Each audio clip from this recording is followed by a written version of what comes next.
নতুন এই বাংলাদেশে নতুন করে কোনো উগ্রবাদের জন্ম হতে দেব না। আজকে আমরা এই উগ্রবাদের উত্থানের প্রতিবাদে এখানে দাঁড়িয়েছি। আমরা দেখতে পেয়েছি আজ এই হিজবুত তাহরীরের এই নিষিদ্ধ ঘোষিত সংগঠনের সাথে আরো একটি নিষিদ্ধ ঘোষিত সংগঠন এই আওয়ামী লীগের সন্ত্রাসীরা কিন্তু আজকে এই হিজবুত তাহরীরের মিছিলের সাথে শামিল হয়েছে। কোন বিদেশি প্রেসক্রিপশনে যদি বাংলাদেশ রাষ্ট্রকে অস্থিতিশীল করার অপচেষ্টা চালানো হয় তাহলে বাংলাদেশের শিক্ষার্থী সমাজ এর দাঁত ভাঙা জবাব দিতে প্রস্তুত রয়েছে।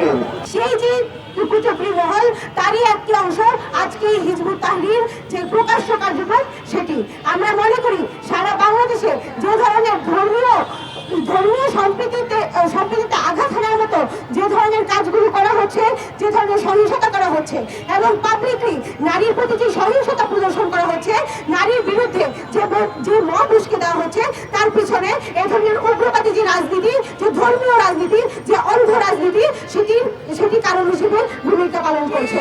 তাই আমরা নারী সমাজের পক্ষ থেকে বলে দিতে চাই, এ ধরনের উগ্রবাদী ধর্মকে পুঁজি করে যে রাজনীতি নারীকে ছোট করে, নারীর প্রতি বিদ্বেষ পোষণ করে এবং নারীকে অসম্মান করে এবং অবমাননা করে, এই রাজনীতির স্থান এই বাংলাদেশে হবে না।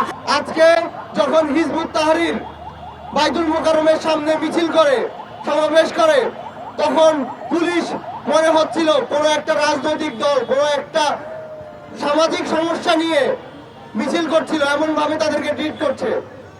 তাদেরকে পুরোপুরি মিছিল করার মতো সুযোগ করে দিয়েছে পুলিশ এবং আইন শৃঙ্খলা বাহিনী। আমরা এর তীব্র নিন্দা জানাই। আমরা মনে করি এটি বাংলাদেশকে নিয়ে যে ঘৃণ্য ষড়যন্ত্র হচ্ছে তারই একটি অংশ। এই ধরনের নিষিদ্ধ ঘোষিত সংগঠনকে কোন ধরনের টলারেন্স দেওয়ার পক্ষপাতী আমরা নই। তারা কিসের ভিত্তিতে আজকে বাইতুল মোকাররমের সামনে জমায়েত হতে পেরেছে, এর জবাব আজকে স্বরাষ্ট্র মন্ত্রণালয়কে দিতে হবে। যারা হচ্ছে আজকে যে উগ্রবাদের মিছিল বের করেছিল তাদেরকে অতি শীঘ্রই আগামী 48 ঘন্টার মধ্যে গ্রেপ্তার করতে হবে।